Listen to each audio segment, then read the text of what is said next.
Hello बच्चों, good morning, good afternoon and good evening to all of you. तो बेटा, आज हम करने जा रहे हैं 10th ICSE का new chapter start, that is chapter number 2। और चैप्टर का नेम है हमारे पास cell cycle and cell division. तो सबसे पहले इन दोनों का की डेफिनेशंस जान लेते हैं कि इनका मतलब क्या होता है बेटा। ठीक है, तो सबसे पहले आ गया हमारे पास cell cycle. Cell cycle, it is the process by which parent cell divide into 2 और 4 daughter sales.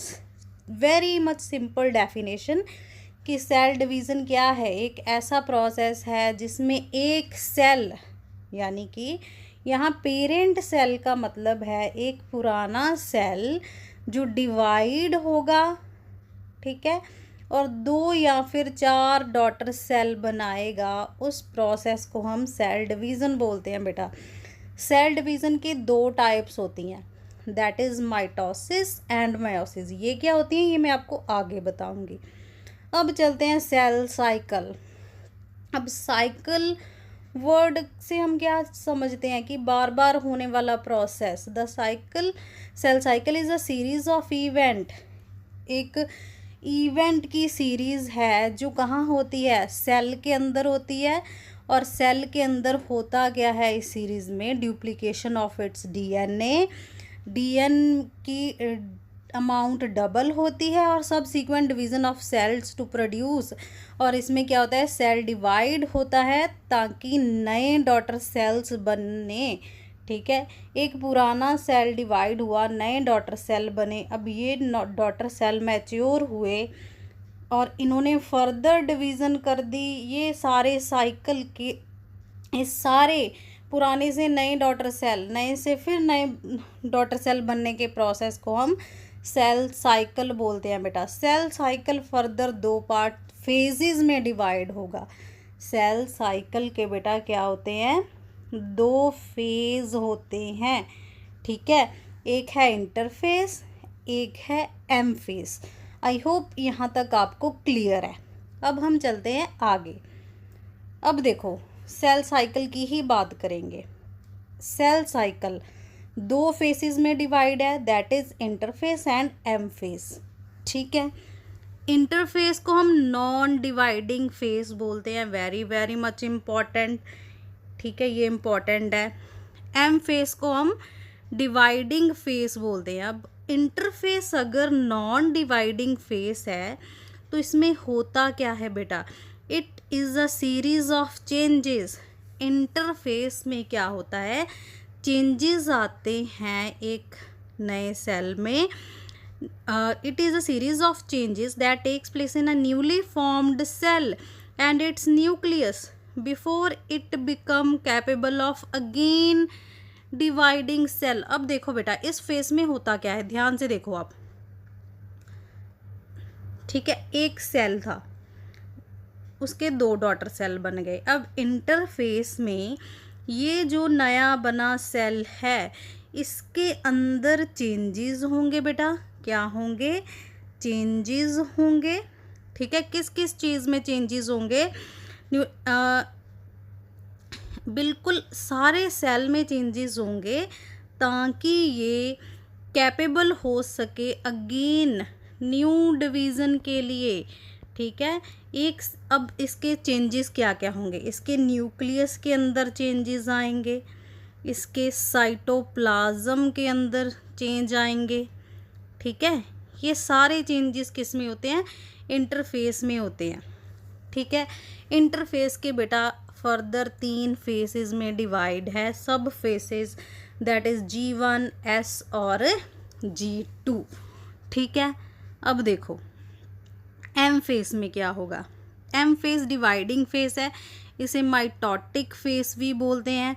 It is a phase when the cell enter in the prophase stage. ये इंटरफेस के बाद सीधा एम फेस आता है बेटा, dividing phase. Interphase में cell अपने आप को रेडी करता है डिवीज़न के लिए, और एम फेस में डिवीज़न होती है। देखें कैसे, ये देख लो वैसे कि इंटरफेस और एम फेस की सब स्टेजेस कौन कौन सी होती हैं। G1 की फुल फॉर्म है बेटा फर्स्ट ग्रोथ फेस, S का मतलब है सिंथेसिस फेस, G2 का हमारे पास है सेकंड ग्रोथ फेस बेटा, ठीक है। अब देखो एम फेस फर्दर बेटा 4 टाइप्स में डिवाइडेड होता है। एम फेस की फर्दर कितनी टाइप्स होती हैं, 4 टाइप्स होती हैं बेटा जी। इसे PMAT, ठीक है, इसे याद करने की टेक्निक अगर आप सीखना चाहते हो बिल्कुल सीरियल ऑर्डर में, वैसे मुझे लगता है कि आप ये याद कर सकोगे, लेकिन अगर आप भूलते हो सीरियल ऑर्डर में याद करने के लिए तो आप ये याद रख लें PMI ताज, ठीक है, PMI ताज। अब P for prophase, M for metaphase, A for anaphase, ठीक है, और ताज में से T का है टेलोफेस बेटा जी, ठीक है। अब देखें कि इनमें होता क्या है, ठीक है, this is very very very much important table बेटा, ठीक है। ये देखो यहाँ से यहाँ तक, यहाँ से यहाँ तक क्या है हमारे पास, इंटरफेस है। ये कौन सा है, एम फेस है हमारे पास, ठीक है। अब ये देखो G1 फेस, ठीक है, G1 में फर्स्ट ग्रोथ फेस क्या बनेगा बेटा, RNA एंड प्रोटीन्स क्या होंगी, बनेंगी, ठीक है।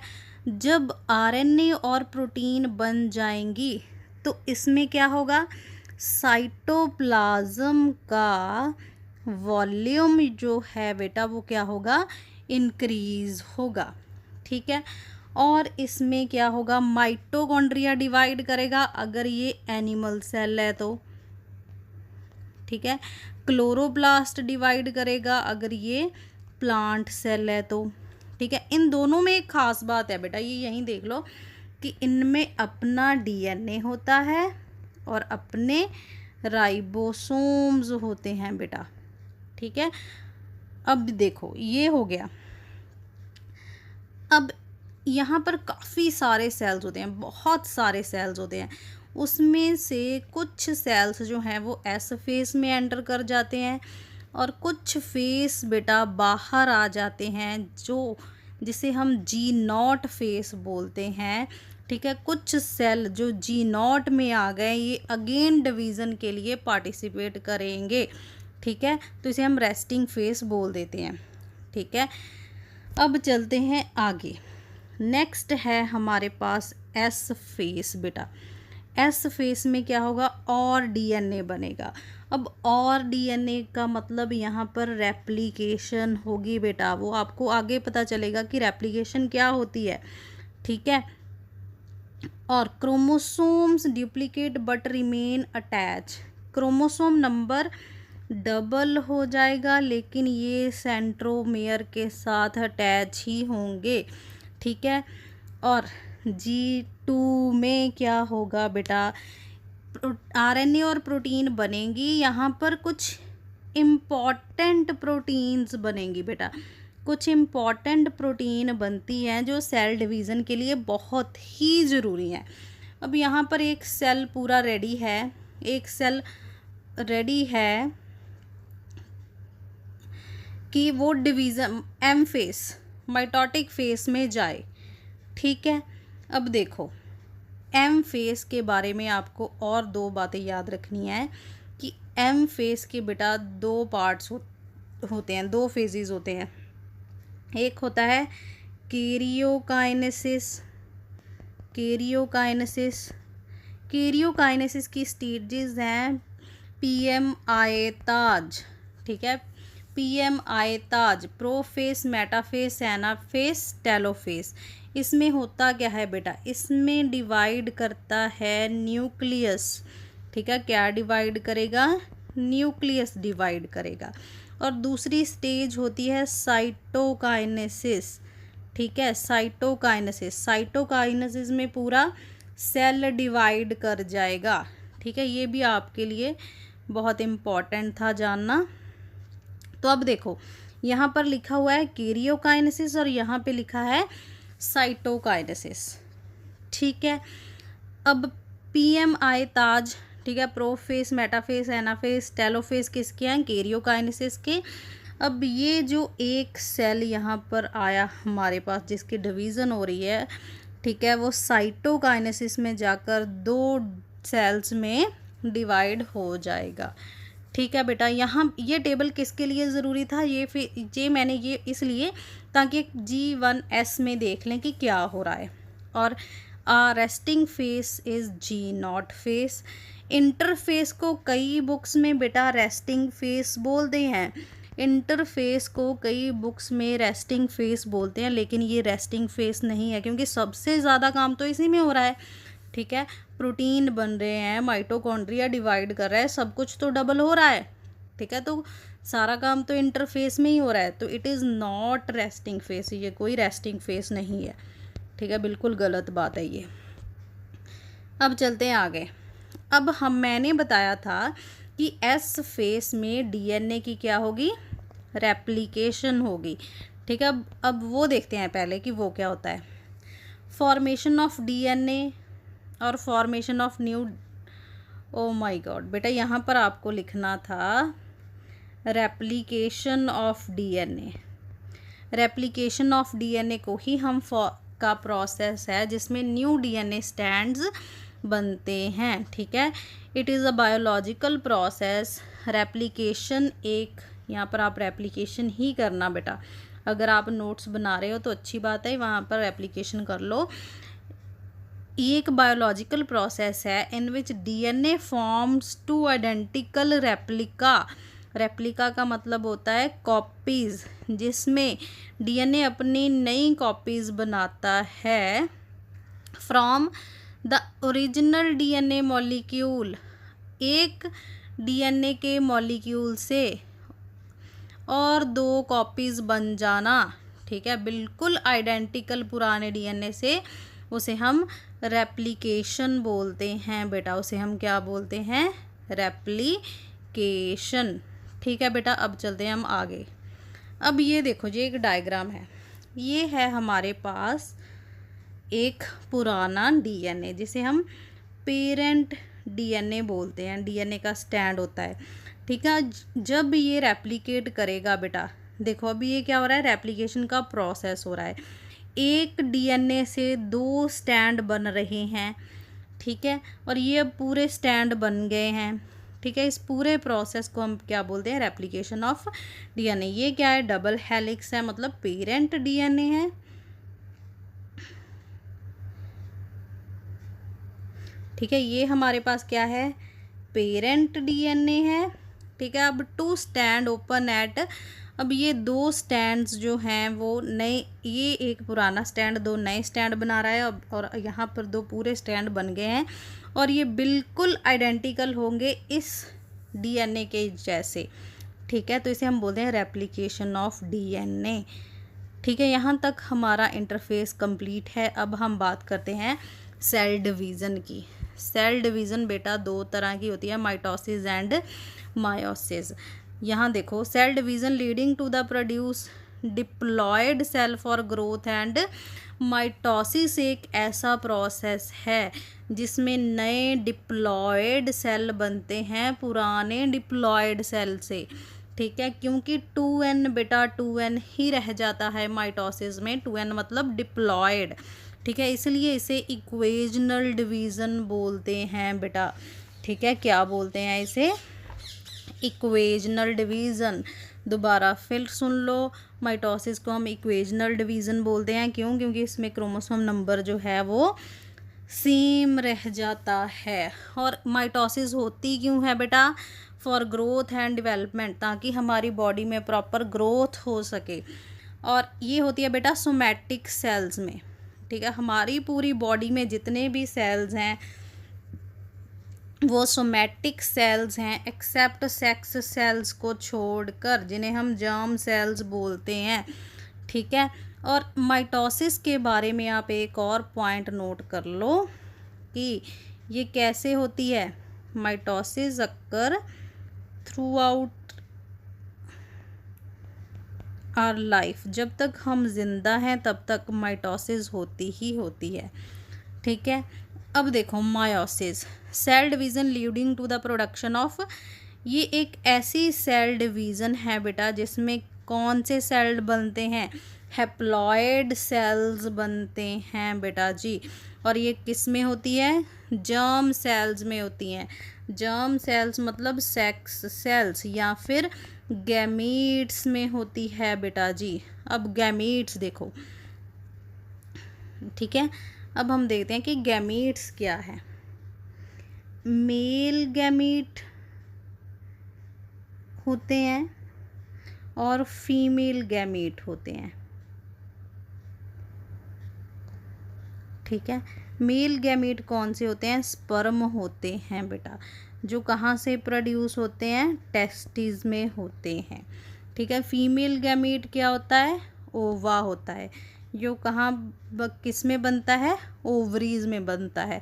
अब मायोसिस टेस्टिस और ओवरी में होगी, इसे हम, ठीक है, टेस्टिस और ओवरीज में होंगी, ताकि स्पर्म और ओवा का नंबर हाफ हो जाए, हैप्लॉइड हो जाए बेटा।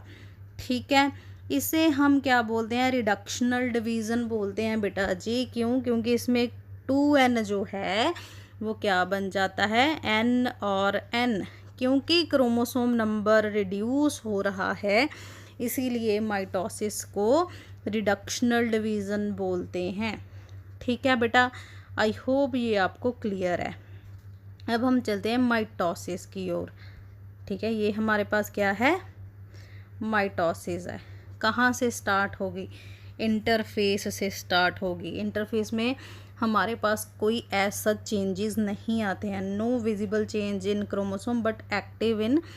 इंटरफेस में हमारे पास होता क्या है, ध्यान से देखो, सेंट्रोमेयर कंटेनिंग सेंट्रियोल, सेंट्रोसोम होता है बेटा जिसके अंदर सेंट्रियोल्स होते हैं, साइटोप्लाज्म होता है, क्रोमैटिन थ्रेड्स होते हैं, न्यूक्लियस होता है, न्यूक्लियोलस होता है और न्यूक्लियर मेम्ब्रेन होती है।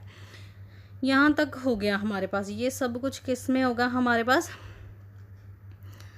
एनिमल सेल में। और प्लांट सेल में देख लो, सेल्यूलोज की वॉल भी होगी एक। ठीक है, अब देखो प्रोफेस, इन्हीं दो डायग्राम के ऊपर आपने ध्यान देना है कि प्रोफेस में क्या होता है। सेंट्रियोल्स स्टार्ट मूविंग अपार्ट, ये जो सेंट्रियोल्स हैं ये एक ऑपोजिट पोल्स में जाना स्टार्ट कर देते हैं। ठीक है, मतलब ये सेंट्रियोल्स मूव करेंगे बिल्कुल ऑपोजिट पोल्स में, ये यहाँ आ जाएगा, ये यहाँ जाएगा। क्रोमोसोम बिकम डिस्टिंक्ट, क्रोमोसोम हमें विजिबल हो जाएंगे, क्रोमैटिड से क्रोमोसोम हमें दिखने नज़र आने स्टार्ट हो जाएंगे बेटा। Chromosome already duplicate and paired, chromosome की पेयरिंग हो चुकी है। Sister chromatid attach to each other as a small region called centrioles. अब बेटा देखो, यहाँ पर आपने एक कॉन्सेप्ट पहले समझना है। ठीक है, क्या कॉन्सेप्ट समझना है, ठीक है, देखो क्रोमैटिड तो आपको पता है, सिंगल आर्म ऑफ क्रोमोसोम को हम क्या बोलते हैं, क्रोमैटिड बोलते हैं। और देखो जब दो क्रोमैटिड ये दो क्रोमैटिड है, बिल्कुल एक जैसे हैं, शेप और साइज ऐसे और आपस में जुड़े हुए हैं। ठीक है, ध्यान से सुनो, जब दो क्रोमैटिड हैं और आपस में जुड़े हुए हैं, बिल्कुल आइडेंटिकल हैं शेप और साइज में, तब हम इन्हें क्या बोलेंगे, सिस्टर क्रोमैटिड बोलेंगे बेटा। अब देखो दूसरी ओर हमारे पास और है एक क्रोमोसोम। ठीक है, ये भी आपस में क्या है, सिस्टर हैं।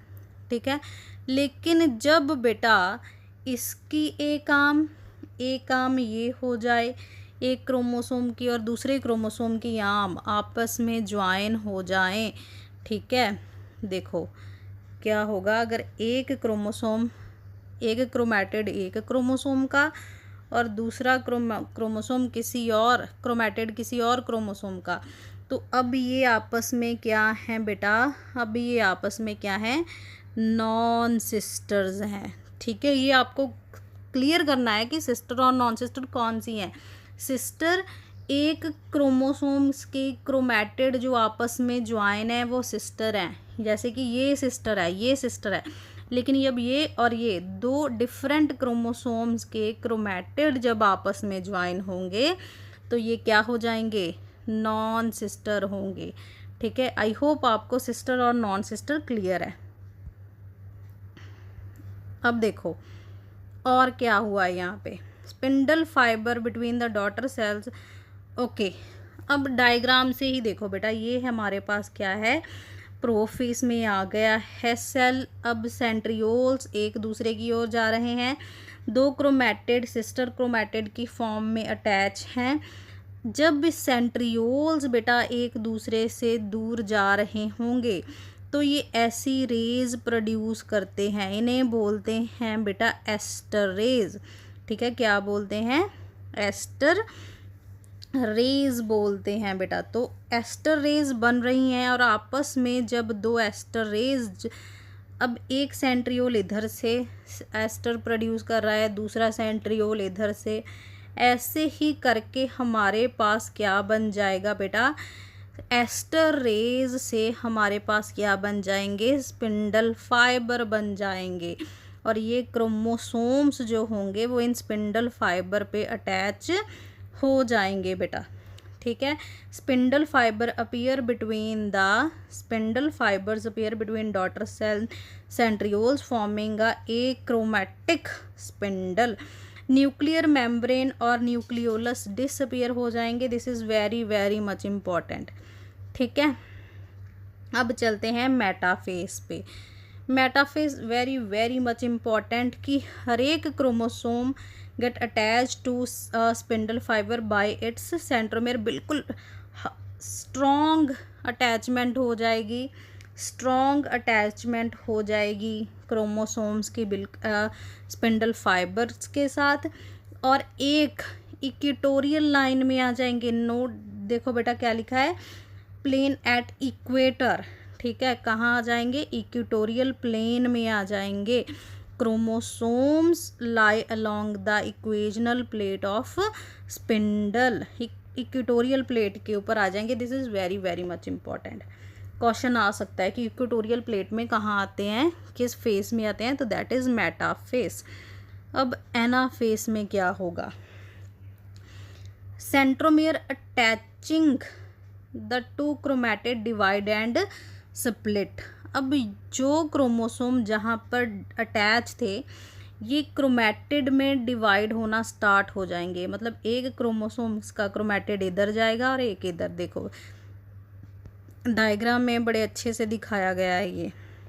ठीक है, कि क्रोमोसोम सेपरेट हो रहे हैं, two sister chromatid of each chromosome separate. अब ये क्या है, एक सिस्टर क्रोमैटिड है, बिल्कुल सेपरेट हो रहे हैं, आर ड्रॉन अपार्ट, और बिल्कुल ऑपोजिट पोल्स पे जा रहे हैं। ठीक है, अब फरो, और क्या होगा, ये एक फरो बन रही है बेटा। Furrow start in the cell membrane at the middle of cell.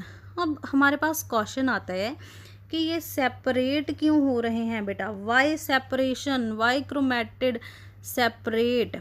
ठीक है, तो इसका एक रीज़न जो होता है वो ये होता है कि शॉर्टनिंग हो जाती है बेटा, किसकी, shortening of spindle fibre. Spindle fibre बिल्कुल शॉर्ट होना स्टार्ट हो जाते हैं, अपना साइज़ रिड्यूस करते हैं, क्योंकि क्रोमोसोम बहुत टाइटली स्ट्रॉन्गली अटैच होते हैं। ठीक है, तो वो क्या करते हैं, उसे छोड़ते नहीं हैं लेकिन सेपरेट हो जाते हैं स्पिंडल फाइबर से। ठीक है, अब चलते हैं आगे।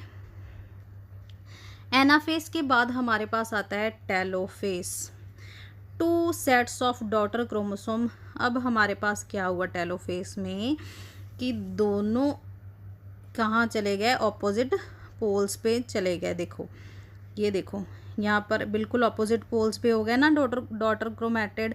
एनाफेस में, टेलोफेस में वो बिल्कुल ही ऑपोजिट पोल्स पे चले जाते हैं, स्पिंडल फाइबर डिसअपीयर हो जाते हैं, यहाँ कहीं भी स्पिंडल फाइबर नहीं है। ठीक है, chromatid thin out in the form of, जो क्रोमैटिड बने थे कहाँ बने थे, यहाँ पर जो क्रोमैटिड बने थे ठीक है। ये अब क्या बन जाएंगे, ये बन जाएंगे बेटा chromatin fibre. Nuclear membrane again reform हो जाती है। क्लीवेज फरो, देखो बेटा ये देखो, cleavage furrow form start depending in the animal cell, nucleolus भी रीअपियर हो जाता है बेटा, ठीक है। अब देखो फरो बिल्कुल डीप हो जाती है इसमें, और उसके बाद क्या होगा, साइटोकाइनेसिस होगी, division of cytoplasm. Cleavage furrow totally एक एनिमल सेल और प्लांट सेल को सेपरेट कर देती है। ये था हमारे पास माइटोसिस का प्रोसेस, जिसमें एक पेरेंट सेल किस में डिवाइड हो गया, 2 डॉटर सेल्स में, ठीक है। डिवीज़न हमने कहाँ से स्टार्ट की थी, एक सेल से की थी ना, ठीक है। और आपको पॉइंट ऑफ डिफरेंस क्या है कि प्लांट सेल में सेंट्रियोल्स नहीं होते हैं बेटा, ठीक है। इसमें सेल अपने आप ही अपनी सेल एस्टरेज बनाता है और अपने आप ही अपनी सेल प्लेट बनाता है, ठीक है। इसमें फरो नहीं बनती, फरो एब्सेंट होती है, इसमें क्या होती है, सेल प्लेट होती है बेटा, ठीक है। यहाँ तक क्लियर है आपको। तो माइटोसिस का प्रोसेस जो है बेटा वो कंप्लीट हो गया है हमारे पास, ठीक है। माइटोसिस हो गई है कंप्लीट। अब हमारे पास क्वेश्चन आता है कि वाई माइटोसिस, क्यों हुई है माइटोसिस भाई, इतनी ज़रूरत क्या है सेल्स को, वाई माइटोसिस अक्कर। तो माइटोसिस बेटा हमें ज़रूरी है ग्रोथ के लिए, ताकि हमारी बॉडी में सेल डिवाइड हो और हमारी बॉडी का साइज इंक्रीज हो, दैट इज़ वाई हमें चाहिए माइटोसिस।